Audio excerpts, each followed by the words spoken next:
এখনো অপরিবর্তিত BNP chairperson Begum Khaleda জিয়ার শারীরিক অবস্থা। চিকিৎসায় এবার যুক্ত হলো ব্রিটিশ বিশেষজ্ঞ মেডিকেল টিম, যার নেতৃত্ব দিচ্ছে লন্ডনের বিশেষজ্ঞ চিকিৎসক ডক্টর রিচার্ড বিলি।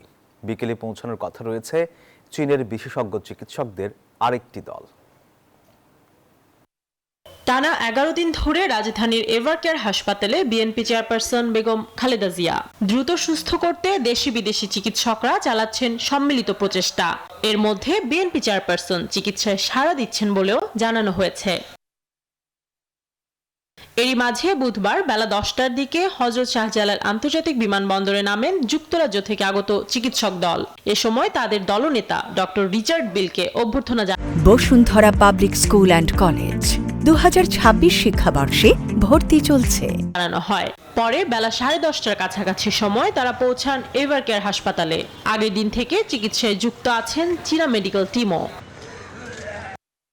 প্রিয় নেত্রীর খোঁজ খবর নিতে হাসপাতালের বাইরে অপেক্ষা যেন শেষ হচ্ছে না নেতাকর্মীদের। তাদের প্রত্যাশা দ্রুতই গণতন্ত্রের আপসহীন নেত্রী ফিরবেন জনগণের কাছে।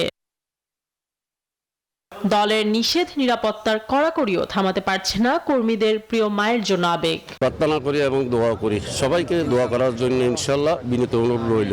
আসলে একজনের জায়গাতে আরেকজন কেউ কখনো পূরণ করতে পারে না, এটাই হচ্ছে বাস্তবতা। হাসপাতালের সামনে নিরাপত্তা নিশ্চিতে বেড়েছে বিজিবি, পুলিশ, র্যাব ও আর্ম পুলিশ ব্যাটালিয়নের তোড়জোড়। তারিন সুলতানা, নিউজ 24, ঢাকা।